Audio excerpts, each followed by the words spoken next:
So 9వ తారీఖున జగన్మోహన్ రెడ్డి గారి తాలూకా పర్యటన విశాఖపట్నంలో వారు విజయవాడ నుంచి విశాఖపట్నం నేరుగా చేరుకొని విశాఖపట్నం నుంచి రోడ్డు మార్గాన మాకవరపాలెం నర్సీపట్నంలో నిర్మాణం అవుతున్నటువంటి మెడికల్ కాలేజ్ సందర్శనకి వారు రాబోతా ఉన్నారు. ఆ కాలేజీ సందర్శించి అక్కడ పత్రికా సమావేశం నిర్వహించి ప్రజలను ఉద్దేశించి వారు మాట్లాడబోతా ఉన్నారు.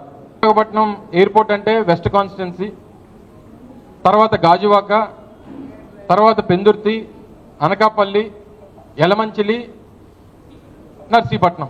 సో దగ్గర ఆరేడు నియోజకవర్గాలు మనం దాటి వెళ్లాల్సినటువంటి పరిస్థితి ఉంటుంది. కాబట్టి ఎయిర్పోర్ట్ ఫస్ట్ విశాఖపట్నం ఎయిర్పోర్ట్లో ల్యాండ్ అవుతారు. కాబట్టి సహజంగా విశాఖపట్నం పట్టణంలో నగరంలో ఉన్నటువంటి 4 కాన్స్టిట్యున్సీలు